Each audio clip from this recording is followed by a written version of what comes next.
Mike Quigley, a Democratic member of the House Appropriations and Intelligence Committees. You heard what that military veteran said, that the blame for this needs to be put squarely on assault weapons and somebody who should not have them. Doesn't that just belie common sense that is clearly missing from a certain segment of this population? Oh, absolutely. It's hard to watch this happen. I think there were 5 mass shootings that day. This is obviously the one that we learned the most about. But this is happening on a daily basis. There's more than a mass shooting per day in this country. I marched in the Pride Parade the week before this in Chicago. I was walking in Arlington Heights in a parade the day of this attack. And my staff member ran out and said what was happening. And I can't tell you that I was surprised, given the ability of people to buy such weapons. Yeah, well, again, it's never a question these days of if, rather when it's going to happen again. But let me ask if the new federal gun law might have helped prevent this tragedy. What do you think? Well, look, I think the resources that the federal government can give state and local governments, part of that law will help. There's obviously a lot of work to do. But I think they need to do more. Obviously, the high capacity issue, the type of weapons that are purchased are going to be very important. But we also have to ask ourselves about accountability of people who sponsored, that person who shot and killed all these people was sponsored by his father. Right. And they overcame all the red flags that were obvious. The Tribune reported that there were twice called to his house for threats to himself and other people. Yeah, no, you were exactly saying where I was going to go with this. I mean, there was a suicide attempt, at least a concern about that, and then saying he was going to kill everybody. But police said they could not act as a result of this because he had yet to apply for a license. The ID card for a gun owner, to your point, was sponsored by his father. So it's one of those slips through the cracks. How can we tighten those things up?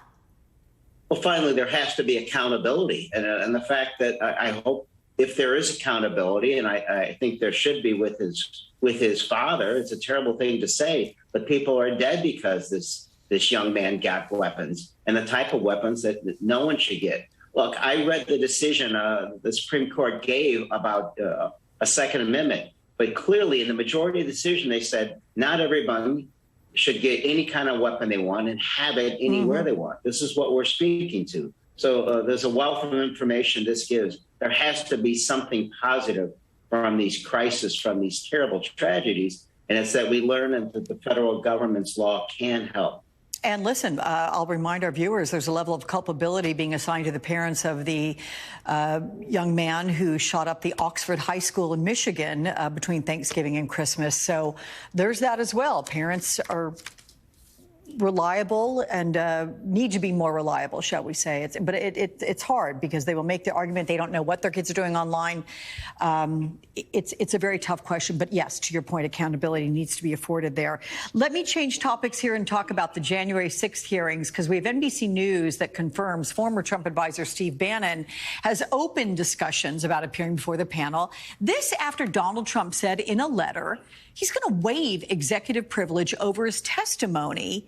That is, if he can come to an agreement with the committee. But my question to you, why would Trump greenlight this?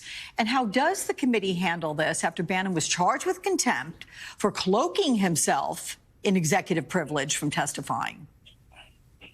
Sure. I mean, the contradictions abound. You can't selectively use executive privilege. And first of all, it doesn't apply. I mean, Mr. Bannon left the White House long before January 6th. Second, President Trump isn't a sitting president, so it doesn't apply. And finally, it has nothing to do with there isn't a specific crime fraud exception, but the Supreme Court did limit executive privilege in the Nixon case. So first, that doesn't apply. Why would he want him to? Because he thinks McCarthy let him down. Well, they didn't want to be involved in an independent commission analyzing January 6th. They didn't want to participate meaningfully in January 6th, and now that's coming back to bite him. So here's a friendly face. When Mr. Bannon gets in the room with the truth, a fight breaks out, someone who might defend him and get on public, national TV to talk about it. The committee is giving some new insight into its interview with former Trump White House counsel Pat Cipollone. And a statement from the committee and the spokesman there says that it received testimony on nearly every major topic in its investigation, reinforcing key points regarding Donald Trump's misconduct and providing highly relevant new information that will play a central role in its upcoming hearings. And then this statement, sir, went on to say the testimony also corroborated key elements of Cassidy Hutchinson's testimony. Give me a sense of how critical you think Cipollone is going to be to the investigation. Someone so close and previously so loyal to the president is absolutely essential. White House counsel such as this, arguably the person who at the time was doing the most with the most authority to stop the president from inciting and defrauding and committing this crime, having been in the room. I think it's personal for me, but it is an assault on our democracy. You know, he swore an oath when becoming an attorney that the truth mattered, defending the Constitution mattered. He has to testify without any restrictions.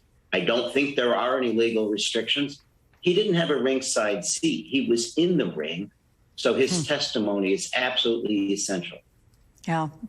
Last question quickly to you. Given your recent trip, the delegation you took to Yosemite National Park, examining climate change and its effects, and you see this fire, what are your thoughts on that? It's got to be tough to see after you've seen the beauty and majesty of these incredible trees.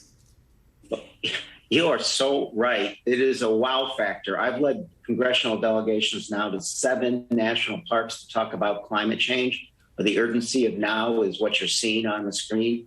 They are majestic. Sequoias that have lasted 3,000 years are now at threat. We've lost 20% of these extraordinary national treasures, and we have to do something. We learned for several days. We were in the scenes that you were at 12 hours before that fire took place. And I'd like to think the 8 of us come back with a renewed sense of urgency, knowing what we have to do. National parks have told us what we have to do, and there's a broader national, international effort that has to move forward at a much faster pace. Well, I tell you, you're preaching to the congregation when it comes to this California girl and her appreciation for Yosemite. It's a beautiful, stunning place, and I hope they're able to save those trees.